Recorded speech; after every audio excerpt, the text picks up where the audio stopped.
C'est une nouvelle phase qui s'ouvre dans la guerre au Proche-Orient. Tsahal est désormais au cœur de la ville de Gaza, une capitale en ruine où les soldats de l'armée israélienne avancent prudemment. Bonjour William Molinier, Bonjour Fanny, bonjour à tous. envoyé spécial d'Europe 1 en Israël. Après les bombardements sur Gaza City, la traque des terroristes du Hamas s'intensifie donc William.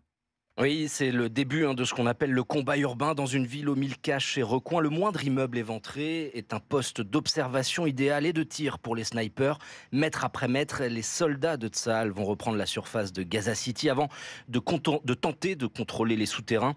Un labyrinthe de tunnels où se cachent les terroristes du Hamas qui peuvent sortir de terre à tout moment pour tendre une embuscade mortelle. William, l'armée israélienne est également en train de recruter à tour de bras des combattants, et y compris hors de ses frontières.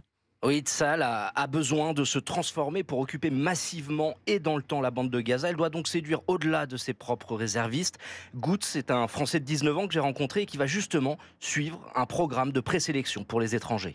Je vais voir un petit peu aussi le vrai côté de la guerre, parce que voir la guerre sur son téléphone, sur les écrans, ça sera complètement différent que de voir par exemple des missiles passer à côté de toi. Donc je vais voir si je serai aussi capable mentalement d'assumer ce choix. Donc c'est pour ça que je fais cette formation, pour savoir si j'en suis capable et pour pas directement me lancer et pour pas être une gêne pour moi et pour les autres. Et si tout se passe bien pour lui, il pourra donc postuler dans 8 mois, en juin prochain, pour intégrer les forces spéciales de Tsahal. Merci beaucoup William Molinier, envoyé spécial d'Europe 1 en Israël.